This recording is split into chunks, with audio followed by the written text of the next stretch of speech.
10, 9, 8, 7, 6, 5, 4, 3, 2. Bismillahirrahmanirrahim. Assalamualaikum warahmatullahi wabarakatuh. Waalaikumsalam warahmatullahi wabarakatuh. Alhamdulillah, nahmaduhu wassalamu ala rasulillah Sayyidina Muhammadin ala abdillah salatu wassalamu ala Muhammad ala Muhammad. Alhamdulillah, puji syukur kehadirat Allah Subhanahu wa taala. Mari kita panjatkan atas nikmat izin dan ridhonya kita masih bisa berkumpul lagi di sini dengan niat thalabul ilmi, khususan kajian sirah nabawi bersama guru kita, bersama Kiai Haji Hafiz Abdurrahman yang alhamdulillah telah membersamai kita hampir sekitar 1,5 tahun lamanya. Ya, kita mau masuk ke tahun baru Masehi 2023 ini yang kita awali di bulan Juli, ya, kalau tidak salah itu bulan Juli di tahun yang lalu. Selawat serta salam mari juga kita selalu sanjungkan kepada junjungan kita, contoh kepribadian terbaik, manusia terbaik yang pernah ada di muka bumi, Nabi Muhammad sallallahu alaihi wasallam.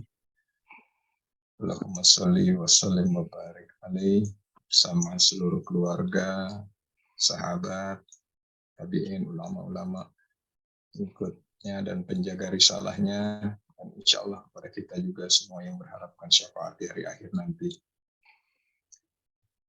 Baik, kajian kita di kitab Hayatus Sahabah pekan lalu sampai ke halaman 225. Ya, insya Allah pekan ini akan lanjut di materi kesedihan sahabat yang tidak mampu berjihad jiwa dan harta. Untuk itu kami persilahkan kepada Guru Unda untuk membuka kajian dan berdoa untuk keberkahan dan manfaat terbaik buat kita semuanya. Tafadhol Ustadz, silakan. Assalamualaikum warahmatullahi wabarakatuh. Waalaikumsalam Warahmatullahi wabarakatuh. Bismillahirrahmanirrahim. Alhamdulillah wassalatu ala Rasulillah wa ala alihi washabihi wa mawalah, la haula wa la quwata illa billah. Rabbi shrah li sadri wa yassir li amri wa hlul 'uqdatam min lisani yafqahu qawli.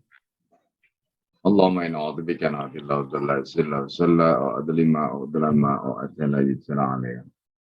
Bapak Ibu dan saudara sekalian yang dimuliakan Allah Subhanahu wa taala, alhamdulillah pada pagi yang mulia, pada pagi yang diberkahi oleh Allah Subhanahu wa taala, dengan diiringi hujan rintik-rintik ini kita masih istiqomah, ya, apalagi di saat liburan, ya, ketika banyak pasangan-pasangan dan keluarganya liburan karena liburan akhir tahun.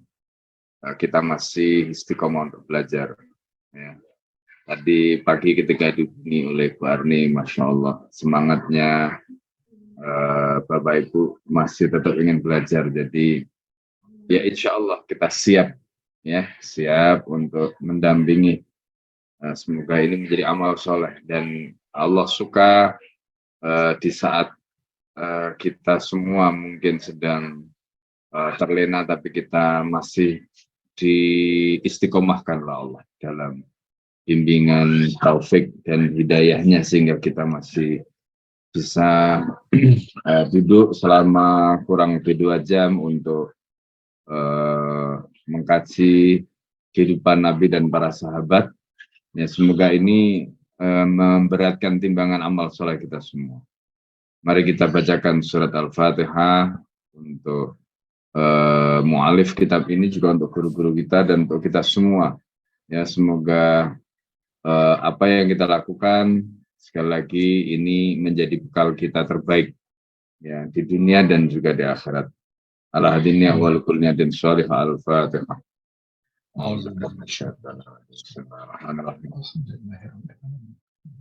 Iya kan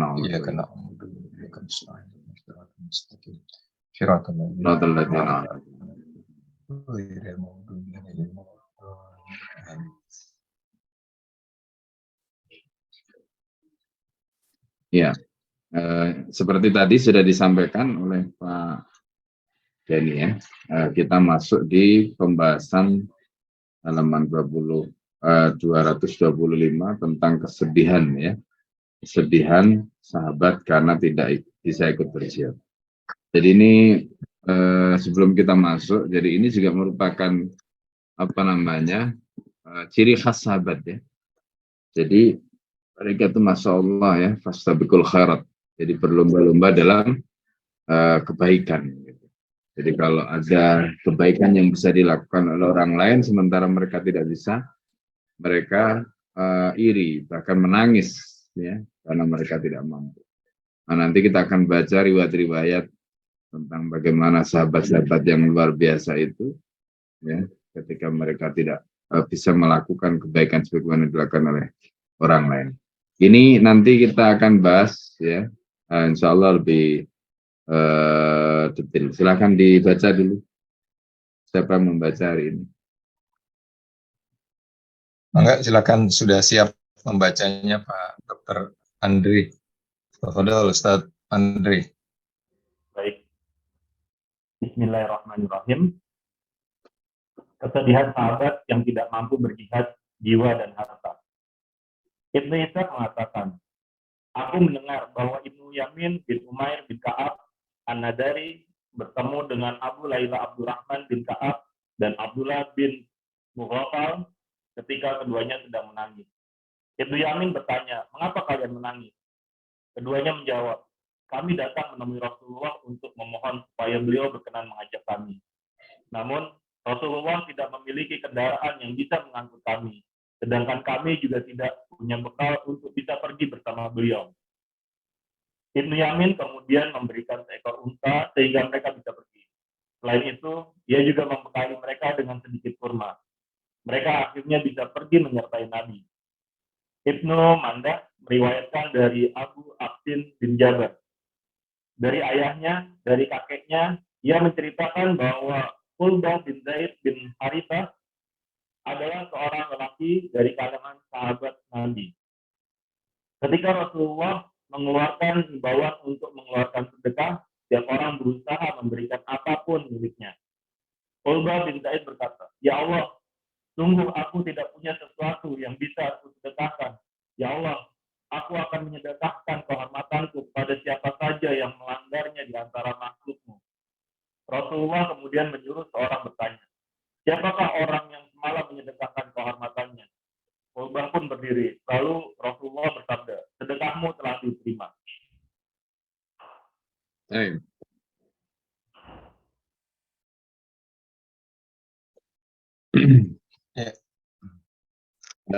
Kita akan bahas tentang riwayat yang dinyatakan dari Ibnu Ishaq ya. Bagaimana Ibnu Ishaq ini memberikan narasi ya kepada kita semua ya terkait dengan bagaimana para sahabat ya yang tidak mampu untuk berangkat berjihad.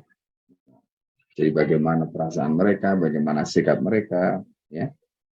Nah, di dalam riwayat ini disebutkan kata Ibnu Ishaq, aku mendengar Ibnu Yamin bin Umar bin Ka'ab An-Nadari ya, bertemu dengan Abu Layla Abdurrahman bin Ka'ab dan Abdullah bin Al-Mughaffal ketika keduanya sedang menangis. Jadi ini sikap sahabat. Jadi Ibnu Yamin bertanya, mengapa kalian menangis? Kemudian keduanya menjawab, kami datang menemui Rasulullah untuk memohon supaya beliau berkenan mengajak kami. Tapi Rasulullah tidak memiliki kendaraan yang bisa mengangkut kami, sedangkan kami sudah tidak punya bekal untuk bisa pergi bersama baginda Sallallahu Alaihi Wasallam. Nah, ini kisah bagaimana Abu Layla dan Abdullah bin Mughaffal tadi yang dia tidak bisa ikut berperang karena ya kalau perangnya dekat ya mungkin mereka masih bisa jalan kaki ya. Jadi kita masih ingat peristiwa perang Badar itu kan dari Madinah ke Badar itu mereka gantian gitu ya. Jadi yang jalan dengan yang naik kendaraan itu gantian, coba bayangkan. Nah, coba kalau perangnya ke wilayah yang lebih jauh dari situ, misalnya seperti Tabuk ya, misalnya perbatasan dengan apa namanya wilayah Syam atau Romawi pada waktu itu. Nah, Ibnu Yamin itu kemudian memberikan seekor unta sehingga mereka bisa pergi. Selain itu, dia juga membekali mereka dengan sedikit kurma. Mereka akhirnya bisa pergi menyertai Rasulullah SAW. Jadi sesama sahabat itu, ya keinginan mereka untuk berjihad, kemudian saling ta'awanu alal birri, menolong dalam melakukan ketaatan, itu luar biasa. Jadi bayangkan seorang sahabat memberikan unta untuk dipakai atau memberikan modal untuk dipakai berjihad, itu kan berarti dia mengorbankan hartanya. Tapi dalam hal ini orang yang melakukan itu tentu sudah mikir gitu bahwa dia juga akan mendapatkan pahala dari amal yang dilakukan oleh orang lain. Ya. Selain itu dia juga bisa idkhalus surur, bagaimana memasukkan rasa senang, suka, bahagia temannya yang awalnya nggak bisa ikut perang, tapi kemudian akhirnya karena dibantu tadi jadi senang bisa ikut perang. Nah ini juga pelajaran bagi kita ya, pelajaran bagi kita. Kemudian Ibnu Manda meriwayatkan dari Abu Absin bin Jabir, dari ayahnya, dari kakeknya, menceritakan tentang Ulbah bin Zaid bin Harisah, ya, adalah seorang laki-laki dari kalangan sahabat Nabi.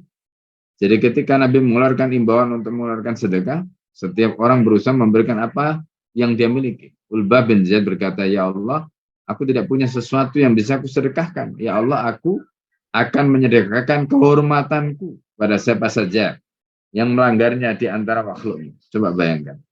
Jadi nggak punya harta, nggak punya apapun, beliau memberikan kehormatannya. Itu disedekahkan. Ya, Rasulullah kemudian menyuruh seorang bertanya, siapa orang yang semalam menyedekahkan kehormatannya? Ulbah pun berdiri. Lalu Rasulullah bersabda, sedekahmu telah diterima oleh Allah SWT. Jadi, Masya Allah. Nah, makanya orang itu ya tidak semua, kalau dalam pandangan Islam itu kan, amal itu bentuknya dalam bentuk materi. Ya. Seperti sahabat yang tidak punya materi tadi, dia punya kehormatan, kehormatannya diberikan. Atau misalnya orang itu punya ilmu, punya kedudukan, itu bisa dia berikan. Ya, makanya kita itu, ini juga penting. Gitu. Kita itu jangan melakukan amal saleh itu menunggu punya sesuatu. Ya, menunggu punya sesuatu. Nah ini yang sering Al-Fakir sampaikan. Kalau kita nggak punya sesuatu, nanti nggak jadi sedekah, nggak jadi melakukan amal saleh. Jadi misalnya kita ini dipercaya orang, ya, dipercaya orang, karena orang percaya dengan kita, itu berarti kita punya kehormatan. Yang kehormatan itu kita bisa pakai. Nah, untuk apa? Tadi menyalurkan. Mungkin ada orang lain yang ingin menyalurkan hartanya, berjihad atau mungkin berinfak atau mungkin untuk melakukan yang lain. Tapi karena orang yang punya kehormatan tadi tidak mau mengorbankan kehormatannya, akhirnya apa? Orang yang punya harta tadi nggak bisa menyalurkan. Nah ini yang dilakukan sahabat Rasulullah SAW. Nah pelajaran lain yang kita bisa ambil ya dari peristiwa tadi itu adalah mereka itu punya ghibtoh ya. Nah ini yang harus kita pahami. Jadi apa bedanya hasad, iri, ya. Jadi misalnya gini, ada orang kaya misalnya gitu ya, punya harta. Ketika orang itu kaya, punya harta, kemudian ada orang lain pengen jadi kaya seperti dia misalnya. Kalau dia itu pengen kaya, seperti orang tadi, lalu kemudian dia disertai di dalam hatinya itu rasa tidak suka, sehingga dia ingin orang itu supaya kekayaannya hilang, pindah kepada dia, ya, sehingga dia yang kemudian menjadi kaya, orang itu menjadi tidak kaya. Ini namanya hasad. Ini namanya hasad dan ini haram, nggak boleh. Melihat orang lain alim misalnya, kemudian orang itu pengen seperti orang itu, terus dia cemburu, tapi cemburunya itu disertai dengan ketidaksukaan untuk atau terhadap orang itu, sehingga orang itu akhirnya diharapkan hilang kealimannya, pindah kepada dia, sehingga dia mendapatkan makam sebagaimana orang tadi dan orang itu di posisi dia misalnya, itu bagian dari hasad. Hasad ini haram. Tapi kalau orang itu pengen mendapatkan kemuliaan, contoh seperti sahabat tadi, melihat sahabat yang lain berjihad, bisa perang karena punya harta, bisa perang karena dia punya kekuatan, bisa perang karena katakanlah ada fasilitas dan sebagainya. Lalu dia pengen seperti itu. Kemudian dia bertanya kepada Nabi, atau kemudian dia berusaha mencari jalan supaya dia bisa melakukan itu. Ya, tapi pada saat yang sama dia tidak ada rasa benci atau tidak suka kepada orang lain yang bisa melakukan ketaatan tadi, apalagi disertai dengan hilangnya nikmat yang ada pada orang tadi, maka ini namanya bukan hasad tapi ghibtah. Ya, ghibtah itu boleh. Ya, ghibtah itu boleh. Jadi ghibtah itu perasaan cemburu kepada orang lain yang melakukan ketaatan tanpa disertai dengan kebencian atau keinginan agar ketaatan orang lain atau kebaikan orang lain itu pindah atau hilang. Nah, ini bedanya ghibtah nanti dengan hasad. Nah, di dalam riwayat tadi, ketika sahabat itu cemburu karena yang lain bisa perang, dia tidak. Nanti ada banyak riwayat ya tentang bagaimana sahabat itu misalnya bisa berinfak ya di jalan Allah, sementara mungkin sebagian yang lain tidak. Lalu kemudian datang pada Nabi, lalu kemudian mengatakan pada Rasulullah, ya Rasulullah, kalau ini mereka bisa berjihad, mereka bisa berinfak, lalu kami apa ya Rasulullah? Nah, itu nanti dialami oleh kaum wanita. Jadi wanita-wanita sahabiah itu kan mereka tidak diwajibkan untuk berperang. Nah, kemudian mereka yang tidak diwajibkan untuk berperang ini iri. Ya, kalau laki-laki mereka bisa berperang, mereka bisa ini bisa itu. Terus kami ini bagaimana caranya supaya bisa mendapatkan kemuliaan atau mendapatkan kebaikan sebagaimana kaum laki-laki? Nah, ini namanya ghibtah, bukan hasad. Ya, atau misalnya orang yang mengatakan kepada Nabi karena yang lain bisa infak, bisa sedekah dengan hartanya, bisa menunaikan sholat, menunaikan ini, menunaikan, tapi dia nggak bisa.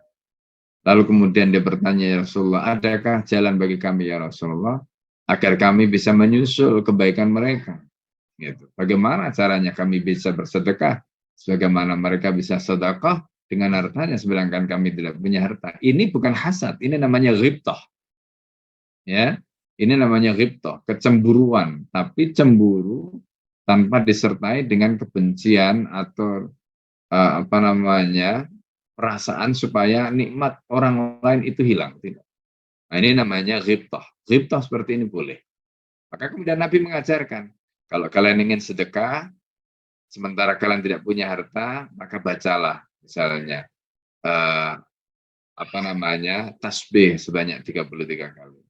Maka bacalah tahmid sebanyak 33 kali. Maka bacalah takbir sebanyak 33 kali. Itu adalah sedekah bagi kalian. Masya Allah.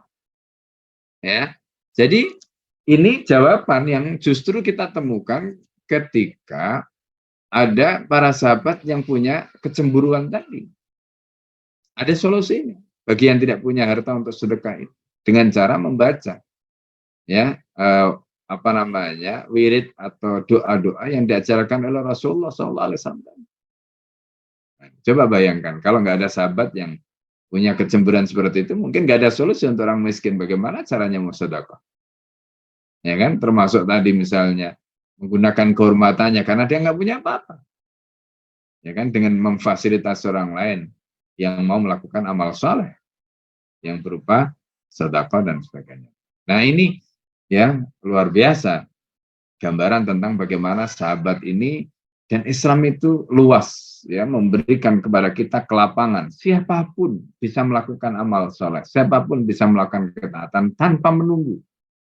Ya, jadi misalnya kayak tadi orang miskin, gimana caranya orang miskin bisa melakukan ketaatan sementara dia tidak punya harta, tapi dia pengen berjihad, dia pengen ini, pengen itu. Nah, diajarin nanti caranya, ya termasuk sedekah tadi. Ya, kalaulah misalnya beliau punya hanya kehormatan tadi, itu bisa dipakai. Nah, Masya Allah ya. Nah, jadi ini gambarannya, ya, yang diajarkan oleh Rasulullah, dan itu bisa kita petik dari kehidupan para sahabat yang luar biasa tadi. Itu terkait dengan riwayat dari Ibnu Sa'd. Ya, silakan kalau ada yang ingin ditanyakan atau ingin didiskusikan sebelum kita masuk ke pembahasan berikutnya. Baik, dipersilakan. Alhamdulillah sudah ada yang raise hand. Pak De, mangga langsung di open mic dan sampaikan. Assalamualaikum warahmatullahi wabarakatuh. Ustaz, Assalamualaikum. saya masih belum clear tentang sahabat yang menyampaikan bahwa beliau bersedekah dengan kehormatan. Nah, kehormatan yang seperti apa? Apakah dia jabatannya atau saya belum belum clear, Ustaz. Memang di sini tidak disebutkan ya seperti apa bentuk sedekahnya tadi ya. Tapi kalau kita baca di dalam kisah Baiat Aqabah. Baiat Aqabah itu adalah baiat yang dilakukan oleh para sahabat Ansor, di mana mereka memberikan kehormatan mereka untuk menolong Islam. Ya. Nah, itu namanya mereka mengorbankan kehormatannya ya, untuk Islam, yang asalnya kehormatan itu untuk diri mereka, untuk sukunya, untuk kaumnya. Maka kemudian mereka berikan kehormatan itu untuk Islam. Nah, ini adalah contoh bagaimana kehormatan itu diberikan untuk Islam, untuk agama ini. Seperti itu gambarannya. Ya. Apakah kalau dalam bahasa sekarang itu, mohon maaf, jualah nama saya, gitu loh. Selain jualah nama saya Ya, untuk ya. perjuangan seperti itu. Bisa, itu namanya menggunakan pengaruh. Ya, kalau dalam bahasa Arabnya itu disebut dengan al-wujaha. Ya, al-wujaha itu adalah orang-orang yang punya pengaruh.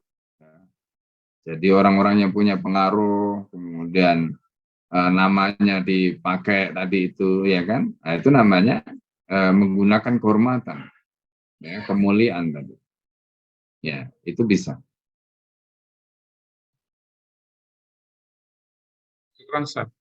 Nah, ada lagi? Alhamdulillah. Silakan bagi yang lain jika ingin bertanya atau menyampaikan sesuatu. Dipersilakan juga buat yang awal boleh menuliskan di kolom chat. Kalau tidak ada, boleh dilanjutkan, Ustaz. Kita ke bahasan yang berikutnya. Baik. Bismillahirrahmanirrahim. Berikutnya, disalahkannya orang yang menunda keberangkatan dalam jihad. Ahmad meriwayatkan dari Ibnu Abbas radhiyallahu an, ia menceritakan bahwa Rasulullah SAW mengutus Abdullah bin Rawahah dalam suatu syariah. Saat itu bertepatan dengan hari Jumat. Perawi menceritakan bahwa Abdullah bin Rawahah menyuruh sahabatnya berangkat lebih dulu. Katanya, aku menunda keberangkatanku supaya bisa sholat Jumat bersama Rasulullah. Kemudian barulah aku akan kususul mereka. Seusai sholat, Rasulullah melihat keberadaan Abdullah bin Rawahah di situ sehingga bertanya, apa yang menghalangimu untuk berangkat pagi-pagi bersama sahabatmu? Ia menjawab, aku ingin menunaikan sholat Jumat bersamamu, baru kemudian menyusul mereka. Maka Rasulullah bersabda, andai engkau membelanjakan semua harta yang ada di muka bumi, engkau tidak bisa menyamai pahala mereka sejak pagi ini. Baihaqi meriwayatkan dari Abu Hurairah radhiyallahu an bahwa Rasulullah SAW memerintahkan suatu syariah untuk berangkat berperang. Mereka bertanya, wahai Rasulullah, apakah kami berangkat malam ini juga ataukah menunggu besok pagi? Beliau menjawab, tidakkah kalian ingin bermalam di salah satu taman surga? Ya. Nah, ini menunjukkan pada kita riwayat dari Imam Ahmad dari Abdullah bin Abbas ya. Jadi ini menceritakan tentang kisah Abdullah bin Rawaha yang diutus Rasulullah SAW di dalam sebuah syariah. Syariah itu adalah detasemen atau semacam misi militer ya. Jadi misi militer. Nah, jadi yang diceritakan di sini, nah ini memang kemudian menjadi pertimbangan ya. Pertama, orang biasanya safar itu kan kalau hari Jumat, mereka biasanya menunggu sholat Jumat karena khawatir nanti meninggalkan sholat Jumat karena sholat Jumat itu wajib ya. Nah, sementara orang tadi itu kan posisinya mukim bukan musafir. Kalau musafir tidak wajib, tapi kan safarnya itu belum dimulai, jadi dia masih bisa menjalankan kewajiban tadi. Nah ini yang dijadikan patokan oleh para ulama itu terkait dengan safar dari Jumat. Nah tapi karena safarnya dari Jumat tadi itu konteksnya bukan safar yang mubah, tapi safarnya itu adalah untuk berjihad dan jihad ini hukumnya wajib. Ya, dalam hal ini adalah fardu kifayah. Nah maka apa yang dilakukan oleh Abdullah bin Rawaha kemudian ditegur oleh Rasulullah itu menjelaskan pada kita bahwa konteks yang dikatakan ulama yang pertama tadi itu konteksnya terkait dengan perkara yang mubah, tapi ini bukan perkara mubah, ini perkara wajib. Ya, apalagi berjihad di jalan Allah, di mana fardunya fardu kifayah. Nah, dari penjelasan Rasulullah SAW yang mengatakan tadi, karena Abdullah bin Rawaha itu persepsinya begitu, sayang gitu, ya kan, melepaskan salat Jumat bersama Rasulullah. Itu pikiran Abdullah bin Rawaha, dipikir itu lebih baik. Ya, sebagaimana tadi kita sudah sebutkan, ya. Nah, ternyata apa yang dilakukan oleh Abdullah bin Rawaha itu dianggap salah oleh Nabi. Kenapa? Nah, ini perhatikan kalimat Rasulullah SAW. Ya. Rasulullah SAW mengatakan begini, ya, ketika Rasulullah bertanya apa yang menghalangimu untuk berangkat pagi-pagi bersama sahabatmu, kata Abdullah bin Rawaha, aku ingin sholat Jumat bersamamu, baru kemudian menyusul. Apa yang dilakukan Abdullah bin Rawaha ini sebenarnya tidak salah ya, secara normal itu tidak salah. Tapi kalimatnya Rasulullah perhatikan, maka Rasulullah bersabda, andai engkau membelanjakan semua harta yang ada di muka bumi, engkau tidak bisa menyamai pahala mereka yang berangkat pagi-pagi. Berarti apa? Ketika orang itu sudah niat berjihad, itu argo pahalanya sudah jalan. Gitu ya. Ibaratnya kalau kita naik taksi itu argonya sudah jalan. Dan jihad itu pahalanya luar biasa. Makanya kata Rasulullah, lah kalau kamu, kan kalau temannya tadi itu ibaratnya kan sudah jalan, berarti argonya kan sudah jalan, ya kan? Argo pahalanya tadi sudah jalan, sementara Abdullah bin Rawaha belum jalan argonya. Karena masih menunggu sholat Jumat. Jadi kalau kemudian ditanya siapa yang lebih besar pahalanya, tentu temannya tadi. Makanya Rasulullah mengatakan, andai engkau membelanjakan semua harta yang ada di muka bumi, engkau tidak akan bisa menyamai pahala mereka setiap pagi hari. Masya Allah. Nah, jadi dari sini ini menjadi pelajaran bagi kita. Jadi ketika kita melakukan ketaatan, maka baru niat melakukan ketaatan itu, argo pahalanya itu sudah jalan. Ya. Kemudian ketika argo tadi itu sudah jalan, terus berjalan. Ya, berarti semakin lama semakin besar, semakin lama semakin banyak, semakin lama semakin bertumpuk-tumpuk pahala kebaikannya tadi. Nah, itu yang tidak bisa dikalahkan oleh orang yang terlambat. Gitu. Nah, inilah yang juga bisa kita pahami, filosofi seperti ini bisa kita pahami. Mengapa ketika Rasulullah SAW memberikan dorongan kepada kita, misalnya contoh ya, ketika kita sholat Jumat, orang yang datang pertama di soft awal itu pahalanya mendapatkan unta, ya, dibanding dengan yang soft kedua, soft ketiga, soft keempat, dan seterusnya. Sampai nanti urut-urutannya yang paling belakang itu dapat yang paling sedikit. Kenapa? Itu tadi kaitannya dengan argu, kaitannya dengan tadi itu.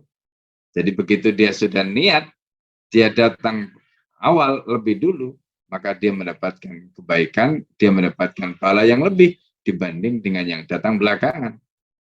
Masya Allah. Ya.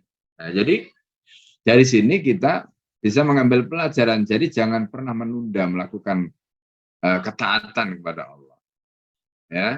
Jadi jangan pernah menunda melakukan ketaatan pada Allah. Ya, meskipun ya sama-sama kita melakukan ketaatan.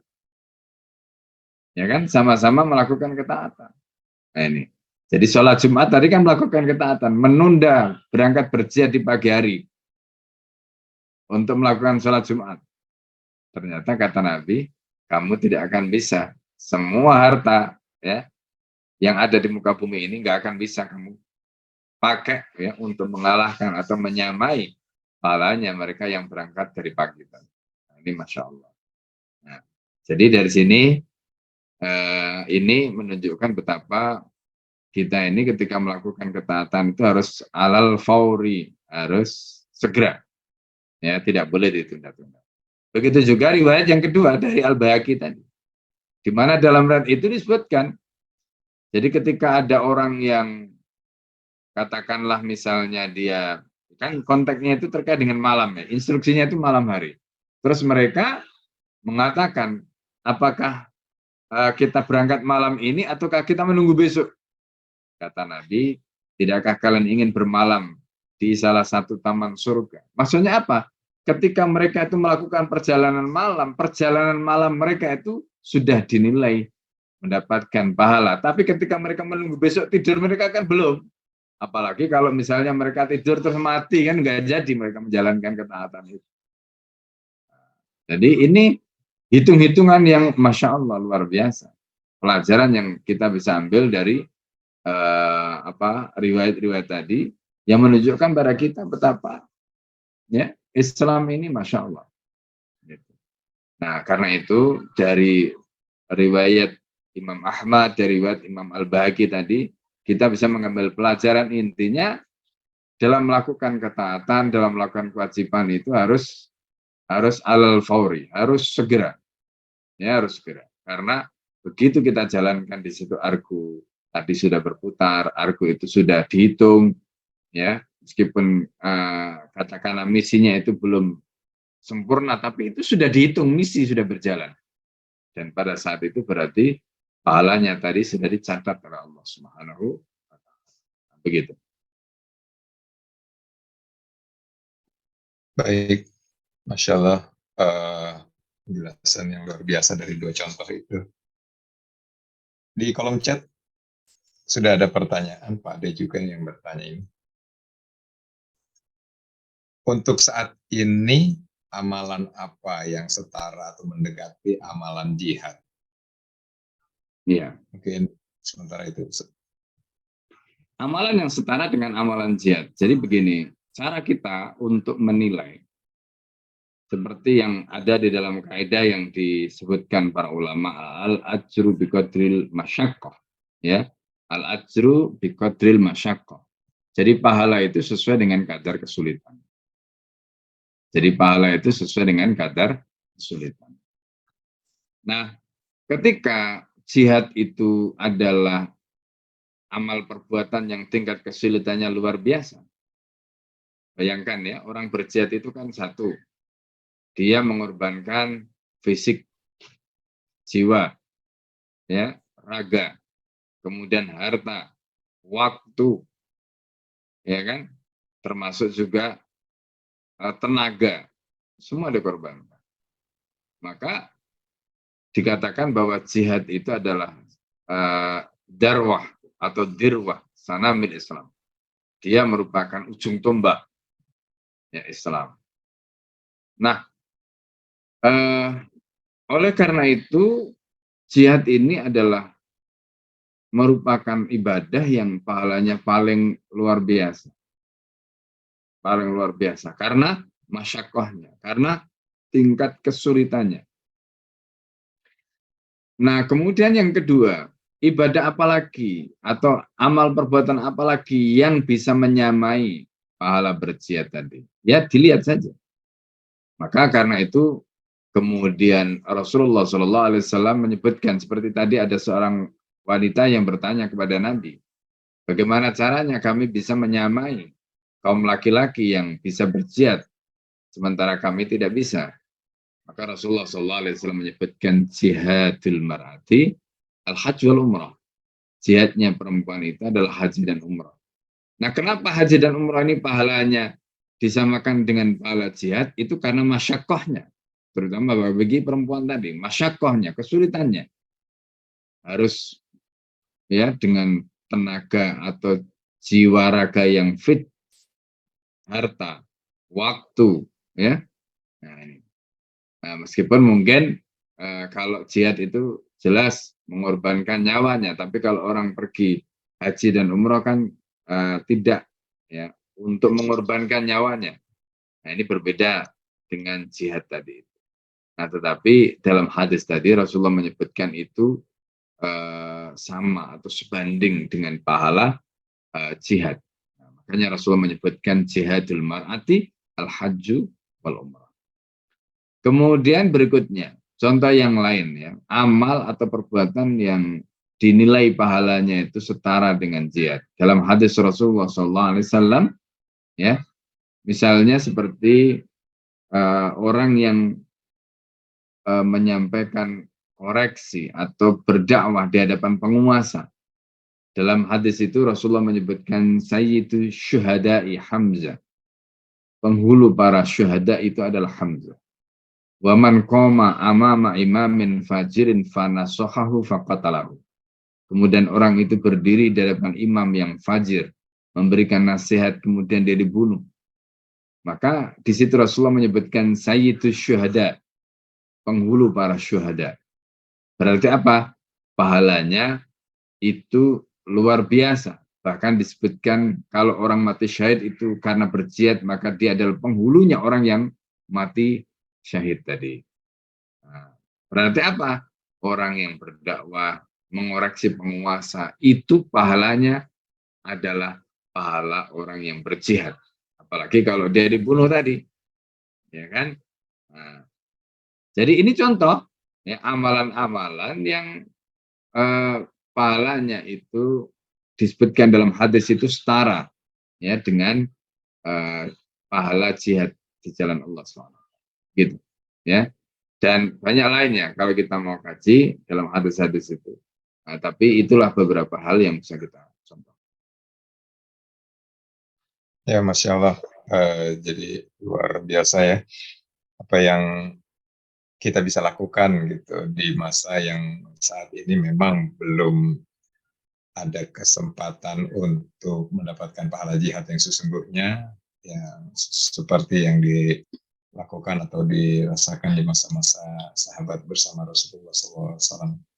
Jadi ada beberapa termasuk itu haji umroh ya yang mengupayakan ya segala kemampuan kita untuk bisa menjalankannya, dan tadi juga berdakwah atau mengoreksi kepada penguasa itu juga luar biasa besar pahalanya sehingga setara.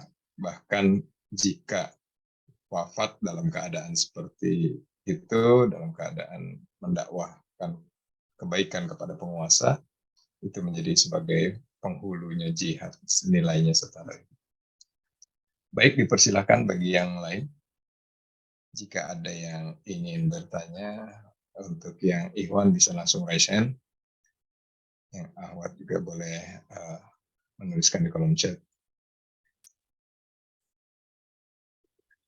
Kalau tidak ada, kita bisa lanjutkan di bahasan berikutnya terkait dengan celaan terhadap orang yang tidak ikut berjihad. Pak De siap membaca atau dilanjut sama Ustadz Andri? Ya, Ustadz. Oke, mangga gantian biar berbagi pahala membaca. Silakan. Celaan terhadap orang yang tidak ikut berjihad. Bukhari meriwayatkan dari Ka'ab bin Malik radhiyallahu anhu yang menceritakan tidak pernah tertinggal satu perang pun bersama Rasulullah SAW, kecuali perang Tabuk dan perang Badar. Namun, beliau tidak mencela orang yang tidak ikut perang Badar, karena saat itu Rasulullah SAW hanya bermaksud menahan kafilah dagang Quraisy. Ternyata Allah mempertemukan mereka dengan musuh dalam keadaan yang tidak sesuai dengan perkiraan. Aku juga hadir bersama Rasulullah SAW pada malam Aqabah, sewaktu kami bayat kepada beliau untuk memeluk Islam. Aku tidak suka bila peristiwa itu digantikan dengan yang lain, walau dengan perang Badar sekalipun, kendati perang Badar lebih sering disebut-sebut orang daripada bayat Aqabah. Bagiku sendiri, sebenarnya belum pernah aku merasa lebih mampu dan lebih lapang daripada saat aku terlambat mengikuti perang Tabuk itu. Demi Allah, sebelumnya aku juga belum pernah memiliki 2 ekor unta sekaligus seperti saat itu. Di lain pihak, sebelumnya tidak pernah Rasulullah berterang-terangan mengumumkan niatnya untuk berperang, melainkan menyamarkannya dengan tujuan lain kecuali perang Tabuk ini. Inilah perang yang terjadi di dalam cuaca panas yang amat terik, perjalanan yang jauh, padang kosong yang tandus, dan musuh yang berjumlah besar. Itu sebabnya beliau menjelaskan kondisinya kepada kaum muslimin agar mereka serius mempersiapkan perbekalan perang mereka. Beliau juga menunjukkan dengan jelas tujuan yang dikehendaki. Jumlah kaum muslimin yang menyertai Rasulullah kali ini banyak sekali, tidak mungkin dicatat dalam sebuah buku. Siapa saja yang enggan ikut dalam perang tersebut menyangka bahwa besarnya jumlah muslimin yang turut serta bisa menyamarkan ketidakhadirannya selama tidak ada wahyu yang turun tentang dirinya. Pengumuman keberangkatan berlangsung ketika buah-buahan sedang ranum dan banyak pepohonan rindang untuk berteduh. Namun semua itu tidak melalaikan Rasulullah SAW dan kaum muslimin untuk melakukan persiapan. Aku meminta izin pulang untuk bersiap-siap bersama mereka, tetapi nyatanya aku tidak melakukan apapun. Aku berkata dalam hati, aku bisa melakukannya sewaktu-waktu. Aku terus menunda-nunda sampai semua orang makin serius bersiap. Akhirnya Rasulullah dan kaum muslimin sampai pada hari keberangkatan.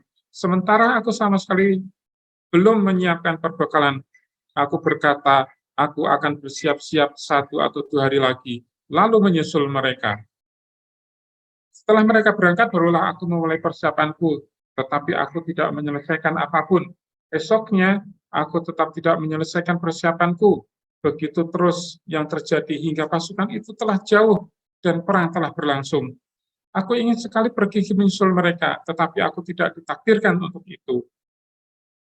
Setelah kepergian Rasulullah SAW, setiap kali keluar di antara orang banyak dan berkeliling di antara mereka, aku sangat gundah, karena kaum lelaki yang kutemui hanyalah orang yang dicurigai sebagai munafikin atau orang lemah yang mendapat kelonggaran dari Allah. Rasulullah tidak ingat kepadaku sebelum beliau tiba di Tabuk. Ketika sedang duduk di antara para sahabat di Tabuk, tiba-tiba Rasulullah bertanya, apa yang dilakukan Ka'ab sekarang? Seorang lelaki dari Bani Salimah menjawab, wahai Rasulullah, ia terhalang oleh budahnya dan kekagumannya kepada 2 sisi tubuhnya. Mu'adz bin Jabal menyergah, buruk sekali yang kau katakan. Demi Allah, wahai Rasulullah, yang kami ketahui tentang dirinya hanyalah kebaikan. Rasulullah SAW hanya diam. Ketika mengetahui bahwa Rasulullah telah berangkat, aku menyesal sekali. Terpikir olehku tentang mengarang alasan dusta. Aku berpikir, bagaimana caraku menyelamatkan diri dari amarah Rasulullah besok. Aku bahkan minta saran dari keluargaku tentang hal itu. Namun, saat mendengar berita kepulangan Rasulullah SAW, pikiran batil menyingkir dari benakku.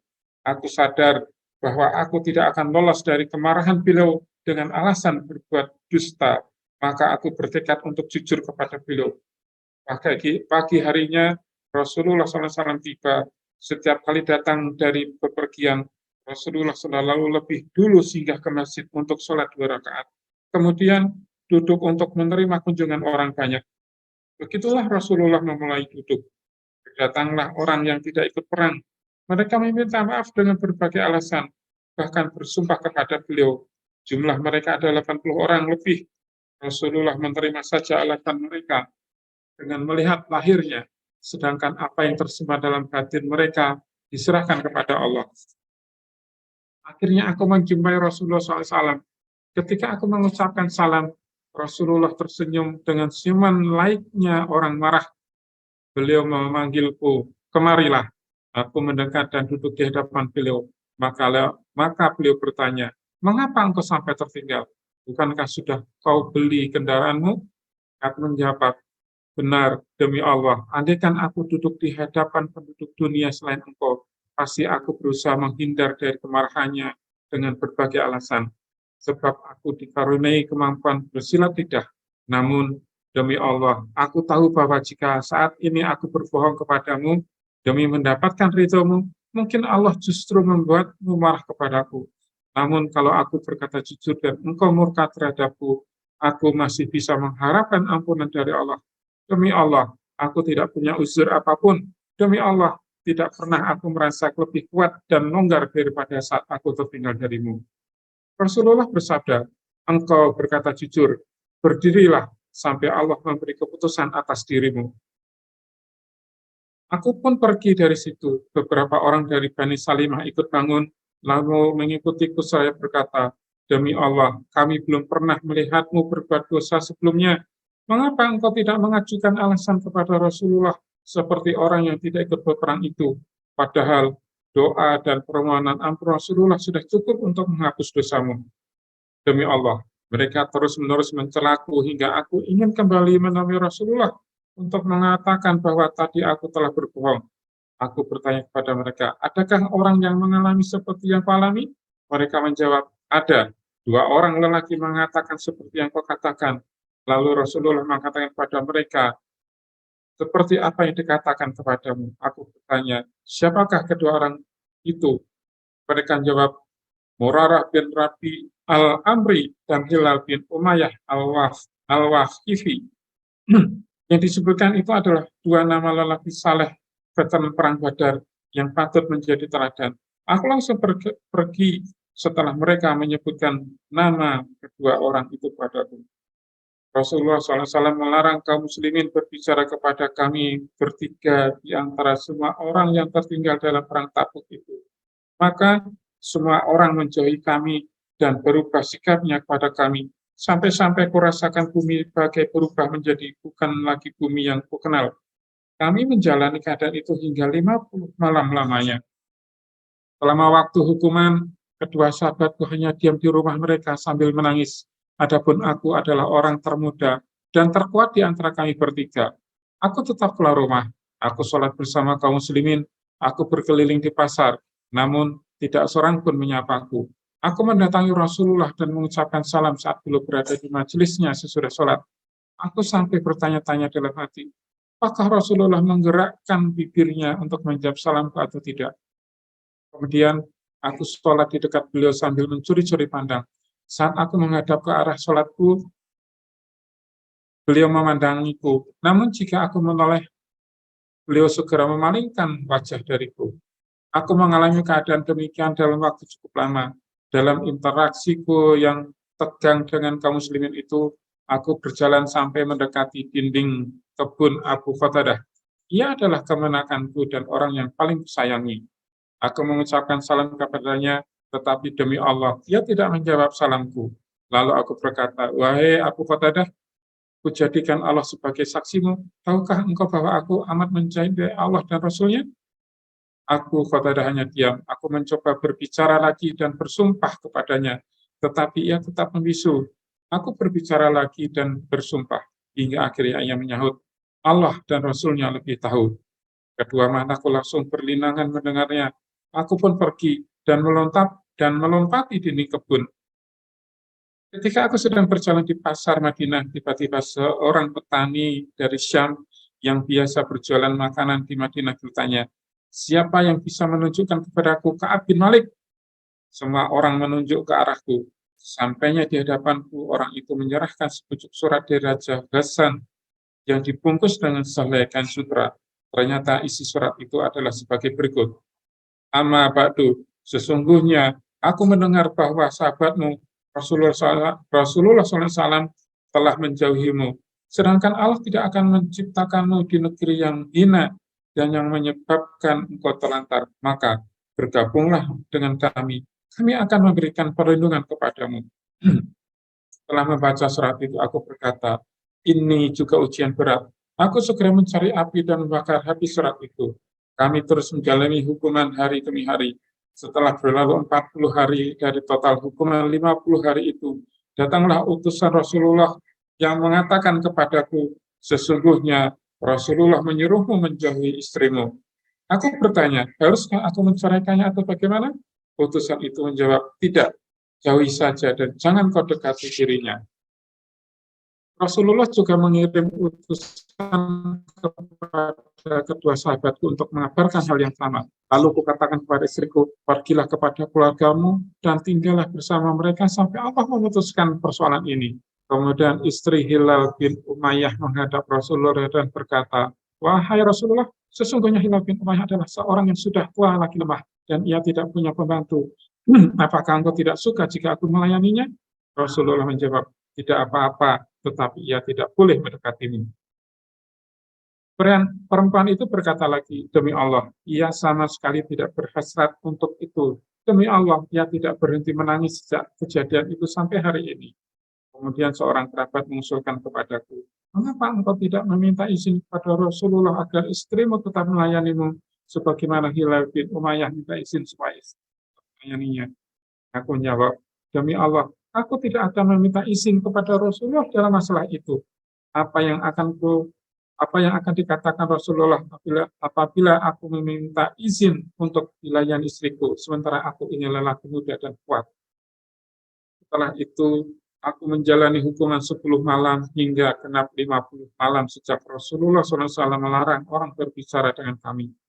Pada pagi hari ke-50, aku menunaikan sholat subuh di atas atap rumahku.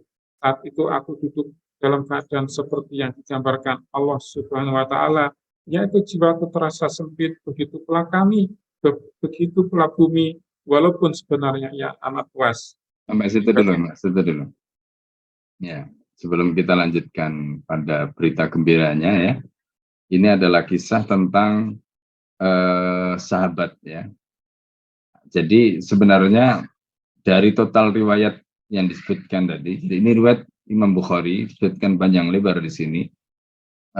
Peristiwanya adalah tentang Ka'ab bin Malik, tapi sebenarnya di dalam riwayat ini adalah terkait dengan peristiwa perang Tabuk ya. Nah, ini pelajaran yang berharga bagi kita. Perang Tabuk itu adalah perang yang disebut sebagai perang yang sangat sulit, sehingga tentaranya itu disebut sebagai Jaisul Usra ya.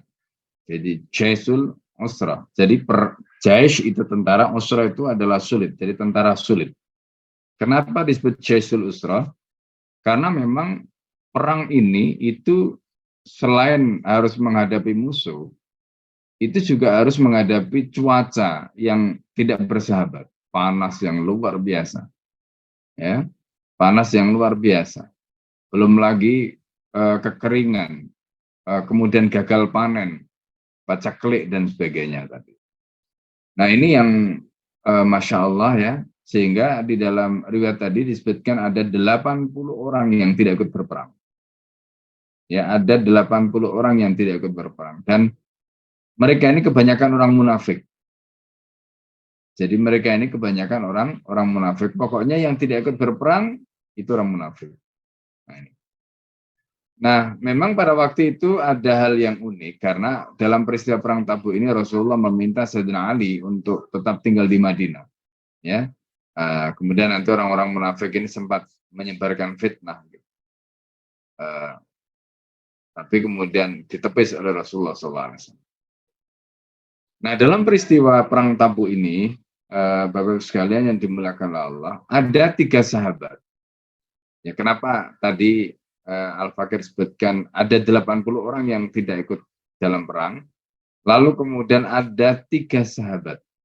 Ya tentu ini di luar orang munafik tadi. Ya. Nah 3 sahabat itu yang disebutkan di situ adalah Ka'ab bin Malik. Ya. Jadi situ adalah Ka'ab bin Malik, kemudian Murarah.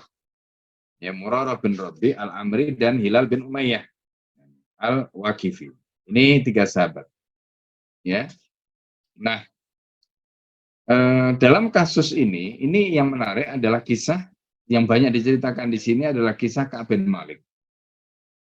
Sebenarnya Ka'ab bin Malik itu tidak punya udzur untuk tidak berangkat berjihad. Jadi kenapa Rasulullah SAW dalam perang, khususnya perang Tabuk ini sejak awal mengumumkan, ya, nah ini bedanya perang Tabuk dengan perang-perang yang lain. Jadi kalau dalam perang yang lain itu Rasulullah nggak pernah mengumumkan terus terang mau kapan, di mana, kemana, itu nggak pernah diumumkan terus terang. Nah perang Tabuk ini unik, kata Ka'ab bin Malik itu. Uniknya apa? Karena Rasulullah itu sudah mengumumkan jauh-jauh hari. Gitu. Kenapa diumumkan jauh-jauh hari? Supaya mereka yang mau ikut berperang itu bisa persiapan. Ya, memandang kondisinya yang begitu sulit tadi. Ya, makanya kalau nggak persiapan jauh-jauh hari nggak bisa. Nah, celakanya yang dilakukan oleh Ka'ab bin Malik ini. Ka'ab bin Malik ini melakukan taswif kalau dalam bahasa Arabnya. Taswif itu menunda-nunda. Entar. Nah ini pelajaran bagi kita. Makanya jangan pernah kita mengatakan entarlah. Kalau kita mau melakukan ketaatan. Nanti ceritanya seperti Ka'ab bin Malik. Akhirnya pada saat semua orang itu sudah melakukan persiapan, karena Rasulullah itu kan mobilisasinya sudah lama. Sementara Ka'ab bin Malik ini meremehkan gitu. Ntar aja lah, masih ada waktu lah. Persiapannya nanti aja lah. Begitu sudah tiba hari H, sahabat-sahabat sudah siap semua berangkat dengan perbekalannya. Ka'ab bin Malik nggak siap. Baru pada saat itu menyiapkan, dan ketika menyiapkan sudah telat. Sahabat yang lain berangkat, sudah sampai jauh, nggak bisa menyusul akhirnya. Nah, ini pelajaran berharga ya. Jadi karena itu jangan pernah menunda melakukan amal. Termasuk persiapan untuk melakukan amal soleh itu jangan pernah ditunda. Nah, itu pelajaran pentingnya. Makanya dalam kalimat yang sering Al-Fakir sampaikan ya dari Imam Ibnul Qayyim Al-Jauziyah. Ya. Jadi Ibnul Qayyim Al-Jauziyah itu mengungkapkan kalimat yang luar biasa terkait dengan taswif itu. Kata beliau, ya, berapa banyak atau betapa banyak itu kebaikan itu akan datang ke depan pintu kita. Ya. Kam ja'as sawabu yas'a ilaika. Jadi kam ja'as sawabu yas'a ilaika. Betapa banyak pahala itu sudah datang menghampiri Anda. Fawaqafa bibab. Kemudian pahala itu berhenti di depan pintu. Ya. Jadi fawaqafa bil babi saufa wal Allah. Akhirnya pahala itu nggak jadi kita dapatkan karena kan dia belum masuk. Kenapa? Karena pintu rumah kita itu masih belum kita buka. Kenapa belum kita buka? Karena kita mengatakan la Allah, saufa. Saufa itu entar. Ya. Oh, siapa tahu setelah ini ada kesempatan lagi. Oh, nanti aja. Setelah ini ada kesempatan lagi. Akhirnya apa? Akhirnya pahala itu nggak jadi masuk pintu kita. Nggak jadi masuk rumah kita. Karena terhalang oleh apa? Oleh kata-kata saufa, la Allah, dan seterusnya. Nah, ini pelajaran dari Ka'ab bin Malik. Ya, gara-gara apa? Menunda-nunda tadi itu. Nah, menariknya Ka'ab bin Malik ini bukan orang sembarangan. Beliau ini termasuk sahabat senior, orang yang punya posisi, ya, bukan orang miskin gitu. Dan beliau ini ikut dalam Bai'at Aqabah. Artinya beliau ini termasuk ya salah seorang sahabat di antara sahabat awal yang ikut dalam Bai'at Aqabah yang pertama. Itu Ka'ab bin Malik. Beliau bukan hanya ikut dalam Bai'at Aqabah yang pertama. Hampir semua perang, jadi pada zaman Rasulullah sendiri itu memimpin total 27 peperangan. Kurang lebih. Total semua detasemen Rasulullah itu sebanyak 70 sekian. Jadi kalau dihitung itu semuanya hampir 100. Ya, peperangan baik perang kecil maupun besar pada zaman Nabi itu. Nah, Ka'ab bin Malik ini mengikuti semua peperangan bersama Rasulullah kecuali perang Badar dan perang Tabuk. Ya, perang Badar dan perang Tabuk. Nah, tadi perang Tabuk itu kita sudah dapat ceritanya ya terkait dengan kesalahan beliau, sikap beliau yang menunda-nunda tadi. Gitu. Sikap beliau yang melakukan taswif tadi, entar. Nah, itu masalah. Ya. Sampai kemudian akhirnya Rasulullah Shallallahu Alaihi Wasallam selesai dari misi perang Tabuk itu. Ya, kemudian Ka'ab bin Malik menghadap Rasulullah dan menyatakan di hadapan Rasulullah SAW memang tidak punya alasan kenapa tidak ikut berperang. Ya, artinya tidak ada udzur syar'i. Begitu juga apa yang terjadi pada kasus Murarah bin Rabi al-Amri dan Hilal bin Umayyah al-Waqifi tadi. Sama, ketiga-tiganya itu sama. Nah, ini tiga sahabat yang kemudian akhirnya dihukum oleh Rasulullah selama 50 hari. Ya, dihukum oleh Rasulullah selama 50 hari. Tidak boleh dijawab salamnya, tidak boleh diajak bicara, bahkan istrinya disuruh menjauhi. Ya, bahkan istrinya disuruh menjauhi. Nah, ini. Kecuali Hilal bin Umayyah tadi. Hilal bin Umayyah itu kan udah sepuh. Ya. Nah, subhanallah, kata Ka'ab bin Malik. Bahkan Ka'ab bin Malik di dalam masa hukumannya tadi itu datang raja dari Ghassan tadi itu mengirimkan surat untuk membujuknya. Itu menunjukkan karena posisi Ka'ab bin Malik ini yang luar biasa. Ya, termasuk sahabat Ansor, sahabat senior. Jadi bukan orang main-main, bukan orang sembarangan. Itu. Tapi Masya Allah, beliau bisa menyikapi itu dengan bijaksana. Jadi coba bayangkan ya, orang dihukum dalam kondisi begitu gitu, lalu kemudian dibujuk agar berkhianat kepada Rasulullah. Wah, ini nambah, kalau orang itu nggak waras, kalau orang itu misalnya hanya menurutkan hawa nafsunya kan, udah kebakar kan gitu, udah ikut. Nah, tapi beliau itu Masya Allah memiliki kesadaran, memiliki nafsiyah yang lurus gitu, sehingga beliau tidak mau mengikuti bujukan atau rayuan dari Raja Ghassan tadi itu dan tetap istiqomah ya dalam sikap beliau.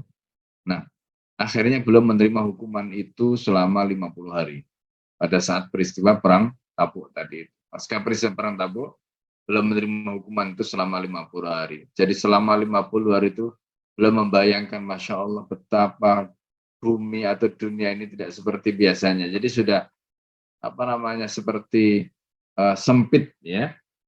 Bumi ini seperti sempit, semuanya serba ya, kayak kiamat lah gitu. Karena semua orang, sampai tadi disebutkan bagaimana dia Ka'ab bin Malik itu dengan keponakannya ya, seperti yang disebutkan di situ Abu Qatadah yang Masya Allah yang sangat dekat, sekalipun diberikan salam nggak mau menjawabnya. Jadi sedih ya, coba bayangkan. Nah, apa pelajaran yang bisa kita ambil dari sini? Tadi kita sudah sebutkan kisah taswifnya.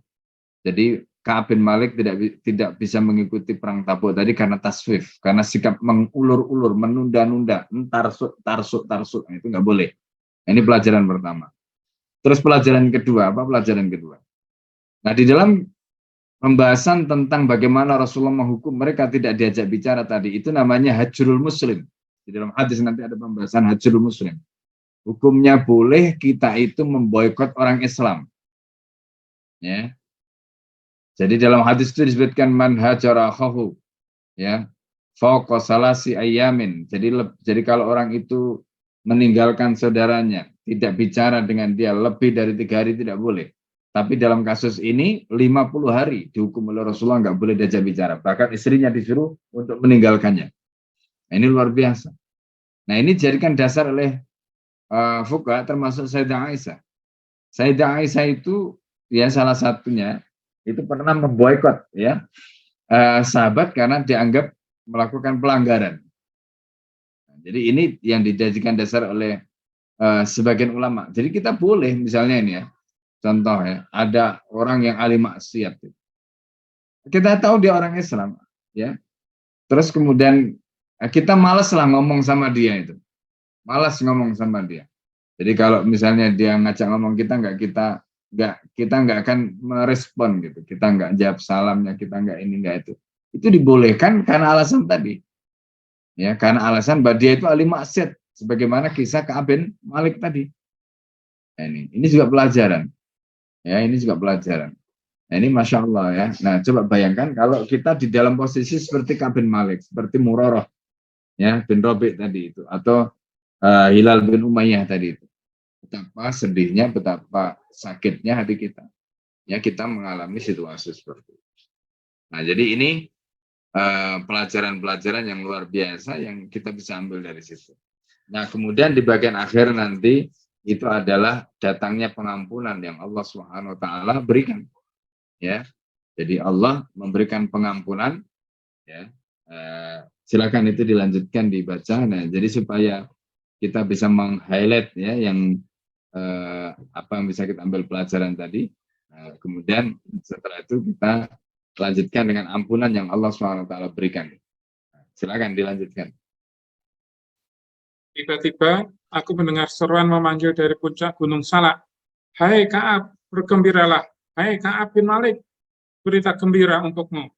Aku langsung bersujud. Aku tahu bahwa kelapangan telah datang. Usai salat subuh, Rasulullah mengumumkan kepada orang banyak bahwa Allah menerima taubat kami.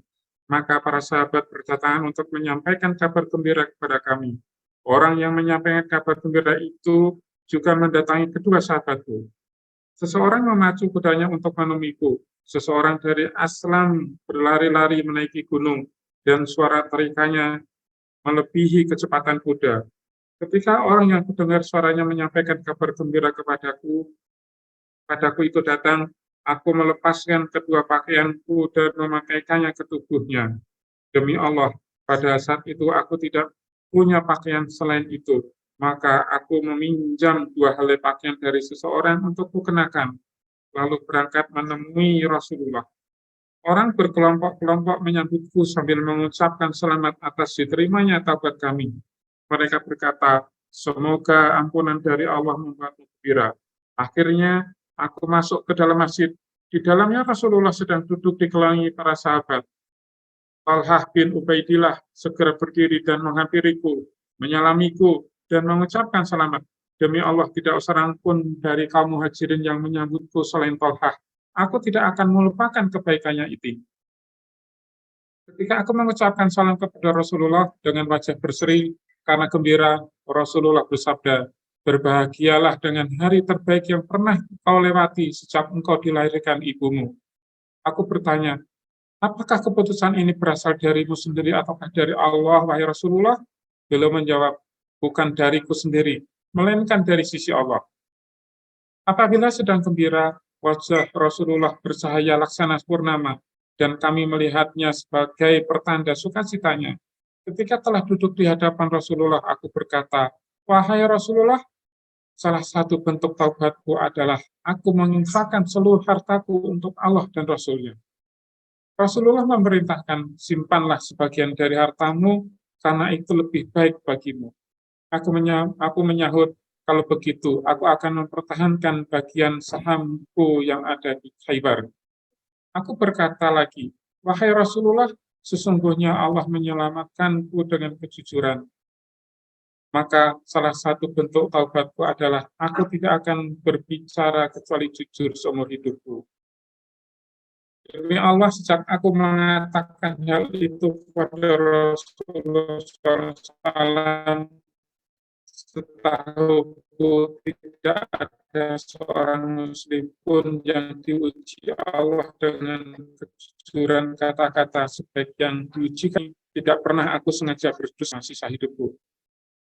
Allah pun menurunkan wahyu kepada Rasulullah SAW. Sesungguhnya Allah telah menerima taubat Nabi, orang Muhajirin, dan orang Ansor yang mengikuti Nabi dalam masa kesulitan. Setelah hati segolongan dari mereka hampir berpaling, kemudian Allah menerima taubat mereka itu. Sesungguhnya Allah Maha Pengasih lagi Maha Penyayang kepada mereka. Dan terhadap 3 orang yang ditangguhkan penerima taubat mereka, hingga apabila bumi telah menjadi sempit bagi mereka, padahal bumi itu luas dan jiwa mereka pun telah sempit pula terasa oleh mereka, serta mereka telah mengetahui bahwa tidak ada tempat lari dari siksa Allah, melainkan kepadanya saja. Kemudian Allah menerima taubat mereka agar mereka tetap dalam taubatnya. Sesungguhnya Allah lah yang Maha menerima taubat lagi Maha Penyayang. Hai orang yang beriman, bertakwalah kepada Allah dan hendaklah kamu bersama orang yang berkata benar. Quran surat At-Taubah ayat 117 sampai 119. Demi Allah, tidak ada nikmat yang diberikan Allah kepadaku setelah menunjukiku kepada Islam yang lebih besar daripada kejujuranku kepada Rasulullah SAW, sehingga aku tidak berdusta kepada beliau dan hancur seperti hancurnya orang yang telah berdusta. Sesungguhnya Allah Subhanahu wa Ta'ala berfirman kepada orang dusta dengan firman paling buruk yang pernah dikatakan kepada seseorang. Allah Subhanahu wa Ta'ala berfirman, kelak mereka akan bersumpah kepadamu dengan nama Allah apabila kamu kembali kepada mereka, supaya kamu berpaling dari mereka. Maka berpalinglah dari mereka, karena sesungguhnya mereka itu adalah najis dan tempat mereka jahanam sebagai balasan atas apa yang telah mereka kerjakan. Mereka akan bersumpah kepadamu agar kamu ridho kepada mereka, tetapi jika sekiranya kamu ridho kepada mereka, sesungguhnya Allah tidak ridho kepada orang yang fasik itu. Quran surat At-Taubah 95-96. Kaab mengatakan, kami bertiga memang tidak termasuk orang yang sumpah palsunya diterima oleh Rasulullah SAW. Kemudian beliau membaiat dan memintakan ampun untuk mereka. Rasulullah SAW menangguhkan persoalan kami hingga Allah membuat keputusan tentang hal itu. Karena itu Allah Subhanahu wa Ta'ala berfirman, wa 'alas salasatil ladzina khulifu, dan bagi 3 orang yang ditangguhkan. Surat At-Taubah 118. Yang disebut Allah ini maksudnya bukanlah tertinggal dari perang, melainkan ditangguhkannya urusan kami jika dibandingkan dengan orang bersumpah dan beralasan kepada Rasulullah. Kemudian alasan mereka beliau terima. Ya, jadi ini tadi yang kita sampaikan ya. Jadi kabar gembiranya kemudian datang. Ketika itu ada yang memanggil dari puncak gunung Sila, itu bukan Gunung Salak ya. Gunung Sila itu. Gunung Salak itu ada di Bogor. Ya, kalau Jabal Sila itu ada di Madinah. Nah, hai Ka'ab katanya, bergembiralah. Hai Ka'ab bin Malik, berita gembira untukmu katanya. Busyrolaka ya Ka'ab, ya, kabar gembira untukmu. Maka Ka'ab itu langsung sujud, ya sujud syukur karena taubatnya diterima oleh Allah. Nah, ini yang penting ya. Nah, jadi seorang kemudian memacu kudanya untuk menemuiku. Seorang dari Aslam berlari-lari menaiki gunung dan suara teriakan melebihi kecepatan kuda. Ketika orang yang kudengar suaranya menyampaikan kabar gembira kepadaku itu datang, aku melepaskan kedua pakaianku dan memakaikannya ke tubuhnya. Demi Allah saat itu aku tidak punya pakaian selain itu. Maka aku menjam 2 helai pakaian dari seorang untuk kukenakan. Lalu berangkat menemui Rasulullah SAW. Ya, nah jadi mereka kemudian mengatakan semoga ampunan dari Allah membuat kalian gembira. Akhirnya aku masuk ke dalam masjid, di dalamnya Rasulullah sedang duduk dikelilingi para sahabat. Ada Talha bin Ubaidillah segera berdiri menghampiriku, menyalamiku, mengucapkan selamat. Mabruk. Ya. Demi Allah tidak seorang pun dari kaum muhajirin yang menyambutku selain Talha. Aku tidak akan melupakan kebaikannya. Ketika itu aku mengucapkan salam pada Rasulullah dengan wajah berseri karena gembira. Rasulullah SAW kemudian bersabda, berbahagialah dengan hari terbaik yang pernah kau lewati sejak engkau dilahirkan itu. Nah, ini gambaran-gambaran. Nah, ya intinya itu ya, bahwa kemudian Ka'ab bin Malik, kemudian Murarah bin Rabi dan Hilal bin Umayyah tadi itu kemudian gembira. Karena Allah telah menurunkan wahyu dan itu diabadikan ya dalam surat At-Taubah ayat 117. Jadi bunyi ayatnya itu a'udzubillahi minasyaitonirrajim. Laqad taballah, jadi Allah sesungguhnya telah menerima taubat ya alan nabiyyi wal muhajirin wal ansar. Ya, taubatnya Nabi, orang muhajirin dan orang ansar alladzina tabauhu fi sa'atil usrati. Nah, ini yang mengikuti Nabi dalam keadaan sa'atil usrah. Dalam keadaan usrah di sini itu maksudnya perang Tabuk tadi, karena jaisul usrah. Jadi perang sulit tadi. Ya, mimba di maka dayazighu qulubu fariqim minhum. Ya. Jadi di situ disebutkan setelah hati segolongan dari mereka itu hampir berpaling. Sumata ba'alihim, kemudian Allah menerima taubat mereka. Innahu bihim ra'ufur rahim, sesungguhnya Allah itu ya maha pengasih lagi maha penyayang kepada mereka. Kemudian Allah melanjutkan walas salah satu ini disebutkan dan untuk 3 orang alladzina khulifu, ya, untuk 3 orang yang ditangguhkan penerimaan tobat mereka. Mereka itu bertobat tapi ditangguhkan sampai 50 hari coba. Ya, tobatnya itu diterima setelah 50 hari. Makanya kita juga begitu. Kalau bertobat itu jangan lelah.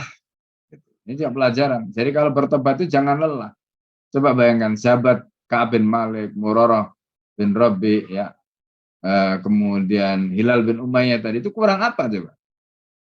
Tobat mereka membutuhkan waktu 50 hari sampai diterima oleh Allah SWT. Jadi makanya jangan lelah kita menjemput ampunan Allah. Jangan lelah kita ini bertobat kepada Allah. Itu penting.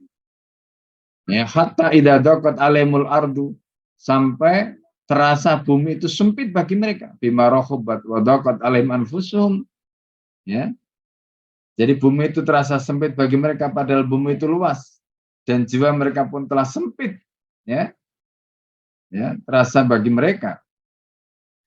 Serta mereka telah mengetahui bahwa tidak ada tempat lari.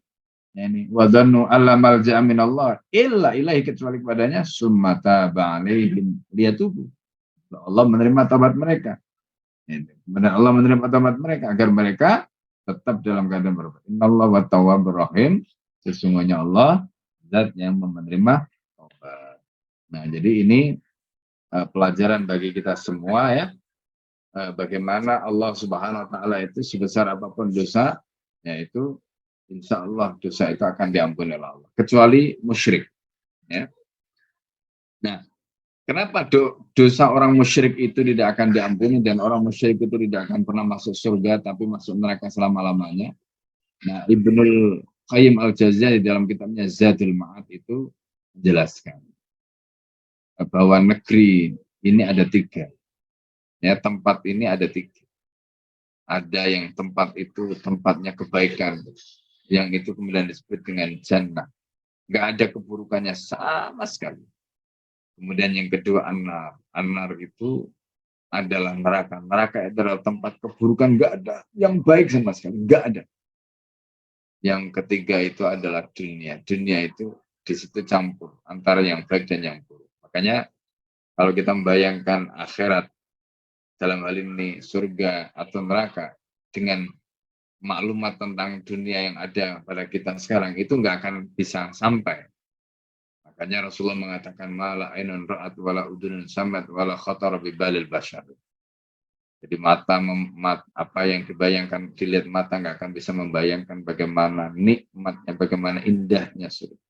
Begitu juga bayangan buruknya neraka nggak akan bisa dibayangkan oleh mata. Oleh pikiran manusia nggak akan bisa dijangkau. Saking dahsyat. Ya kan? Nah, itulah dunia. Nah, karena itu makanya di dalam neraka itu ada yang nanti masuk terus keluar ketika keburukannya itu sudah dibakar dan habis. Nah, itu orang-orang mukmin yang melakukan maksiat. Tapi orang musyrik, ya, orang yang melakukan kesyirikan itu dibakar, kemudian keburukannya, kejahatannya nggak habis-habis. Kenapa? Nah, beliau mencontohkan seperti anjing. Anjing itu kamu mandikan berapa kali pun dia tetap najis. Ya, seperti itulah orang musyrik. Orang musyrik itu mau dibakar berapa lama pun di neraka, itu tetap, ya, tetap dia nggak akan bersih. Karena zatnya, ya, zahir batinnya memang kotor. Ini beda dengan orang mukmin. Nah, itu makanya beruntunglah kita sebagai orang mukmin karena kita masih punya harapan untuk mendapatkan jannahnya Allah. Ya, jadi meskipun sebesar apapun dosa kita, tapi kita masih punya peluang untuk mendapatkan jannah, insyaallah. Baik, itu ya yang bisa disampaikan dalam kesempatan kali ini. Semoga bermanfaat ya, dan Allah Subhanahu wa taala memberikan kebaikan bagi kita.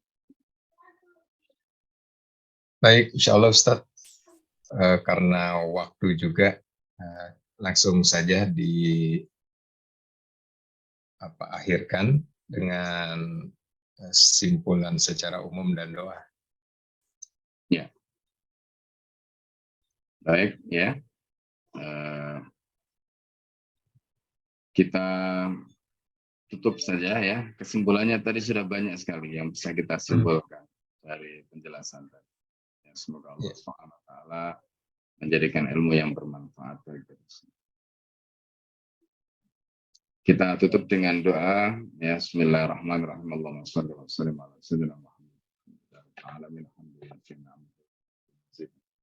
Ya Rabbana lakal hamdu kama yanbaghi li jalali wajhika.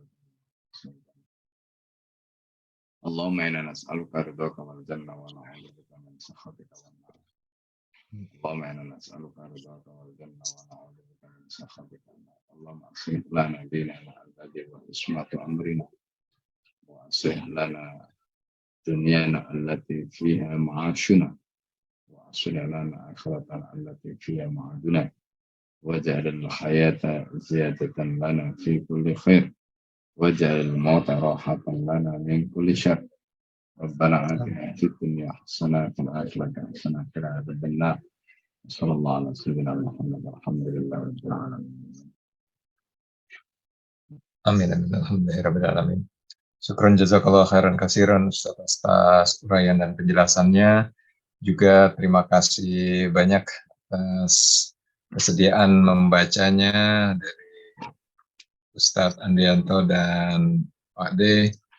Semoga juga khususnya buat semua kita yang ada di majelis ini, Allah berkati dan Allah limpahkan rahmat terbaik buat kita dan keluarga, dan juga ibroh dari apa yang sudah kita pelajari di hari ini. Semoga kita selalu istiqomah dan berjumpa lagi di pekan-pekan selanjutnya. Mari kita tutup sama-sama kajian yang mulia ini dengan membacakan istighfar 3 kali dan doa kafaratul majlis. Astagfirullahaladzim, astagfirullahaladzim, astagfirullahaladzim. Asyhadu an la ilaha illa anta astaghfiruka wa atubu ilaik. Kurang lebihnya mohon maaf. Wabillahi taufiq wal hidayah. Assalamualaikum warahmatullahi wabarakatuh. Waalaikumsalam. Waalaikumsalam.